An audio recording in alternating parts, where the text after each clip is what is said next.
Hello বন্ধুরা, তোমরা সবাই কেমন আছো? আশা করছি অনেক ভালো আছো, আর আমিও অনেক ভালো আছি। তো বন্ধুরা, ফুচকা আইসক্রিম খেতে কার না ভালো লাগে, তাও যদি সেটা হয় আবার ফ্রিতে। এখানে কিন্তু আমরা কুপন নিয়ে নিয়েছিলাম ফুচকা খাওয়ার জন্য।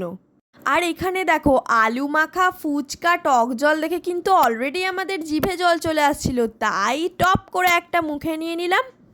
আর এখানে দেখো, একটা নয় দুটো আইসক্রিম নিয়ে ভালোভাবে খাচ্ছি। তারপর কিন্তু আমরা চলে এসেছিলাম ঢাকের আওয়াজ পেয়ে মায়ের কাছে দর্শন করতে। আর এসে মায়ের মুখখানা দেখে এত ভালো লেগেছিল যে আমরা ওখানে কিছুক্ষণের জন্য দাঁড়িয়ে পড়েছিলাম, ঢাকের আওয়াজও শুনছিলাম আর মাকেও দর্শন করছিলাম।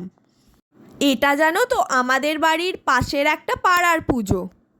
আমরা জানো তো ছোটোবেলা থেকেই প্রত্যেক বছর এখানে এসে মায়ের ভোগ খেয়ে যেতাম। আর এখানের ভোগ কিন্তু খুব সুন্দর খেতে।